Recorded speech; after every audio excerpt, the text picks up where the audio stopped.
दोस्तों, United Nations ने एक इंडेक्स जारी किया है जिससे ये पता चला है कि भारत ने अपनी रैंकिंग में सुधार किया है। लेकिन ये रैंकिंग किस बारे में है? ये रैंकिंग है सस्टेनेबल डेवलपमेंट गोल से जुड़ी हुई, यानी कि सतत विकास लक्ष्य। वो लक्ष्य 2015 में जिससे कई देशों ने स्वीकार किया था और तय किया था कि 2030 तक हम इसे पालेंगे। और कुल 17 लक्ष्य थे और उन्हीं लक्ष्यों के आधार पर किस देश ने कितनी प्रगति की है, एक रैंकिंग तैयार होती है जिसका नाम ही यही है कि सतत विकास लक्ष्य इंडेक्स 2026, जो इस बार के लिए आई है। तो चूंकि संयुक्त राष्ट्र की है तो आपके लिए जाना जरूरी है। और भारत ने 2026 में अपनी 5 रैंकिंग की सुधार की है, क्योंकि 2025 में भारत की रैंक जहां 99 थी, 2026 में यह 94 स्थान पर पहुंच गई है। और एसडीजी स्कोर होता है जो हर साल 100 में से मिलता है, तो इस बार का स्कोर है 68.3।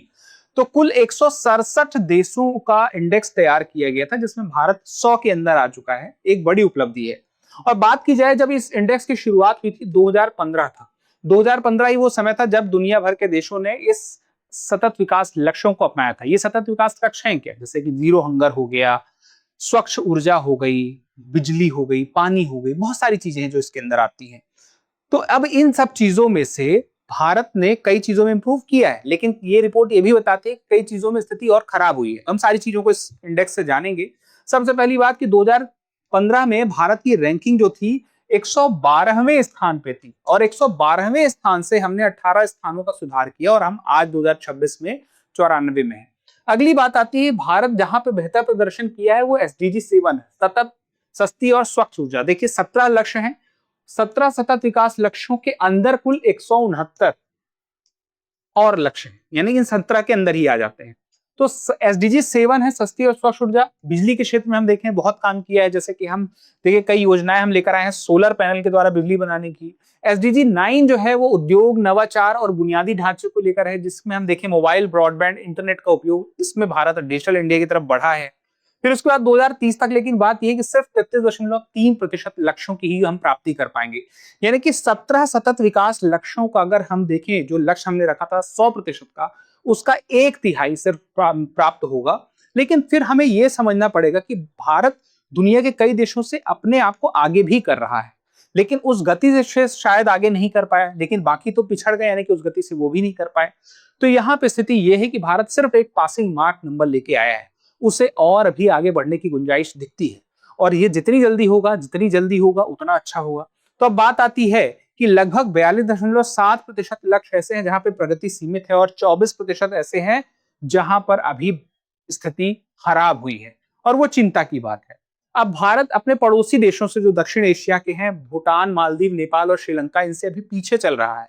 पाकिस्तान से आगे है लेकिन इनसे तो पीछे है, जो भारत के पड़ोसी हैं और छोटे छोटे देश हैं। ये चिंता की बात है।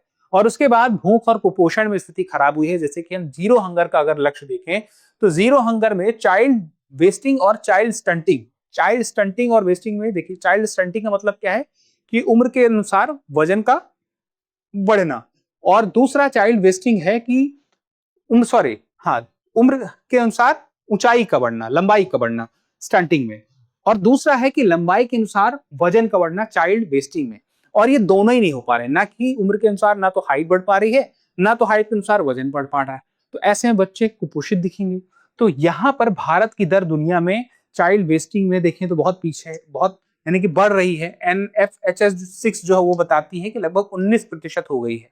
अब उसके अलावा 2015 में देखें तो इसकी स्थिति इसकी तुलना में बढ़ी है और ज्यादा। तो ये चिंता की बात है। अल्प पोषण की बात करें कि जहां पोषण पूरा नहीं मिल पा रहा है, तो 2018 में 10.5% तक गिरने के बाद 2023 में फिर से 12% तक अल्प पोषण हो गया है, यानी कि हम स्थिति खराब तरफ जा रहे हैं।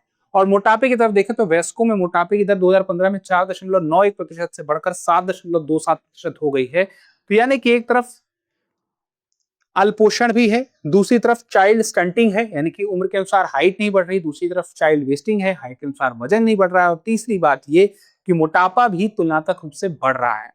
तो समस्याएं दोनों तरफ की हैं, हर तरफ की हैं, और ये कुल मिला के सही पोषण और एक होता ना संतुलित पोषण की बात हो रही है, वो नहीं मिल पा रहा है।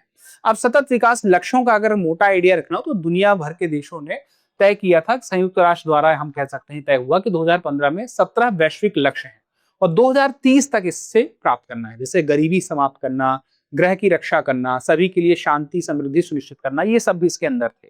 अब इससे एजेंडा 2030 कहा गया है। तो कभी सवाल आ जाए कि एजेंडा 2030 क्या है, तो ये आपको पता है।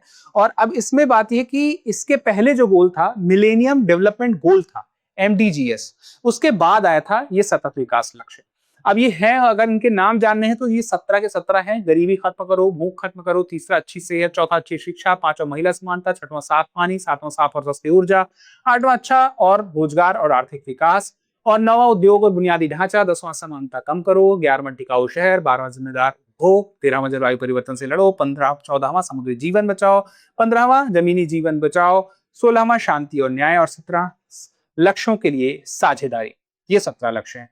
तो अब महत्वपूर्ण सवाल आपके इससे कवर हो जाते हैं। हम एक सवाल आपके लिए भी लेकर आए हैं, उसका जवाब जरूर दीजिएगा कि भारत में एसडीजी के कार्यान्वयन और निगरानी के लिए कौन सी संस्था नोडल एजेंसी है? वित्त मंत्रालय, नीति आयोग, पर्यावरण मंत्रालय और राष्ट्रीय विकास परिषद। तो इस सवाल का जवाब हमें कमेंट करके जरूर दीजिएगा।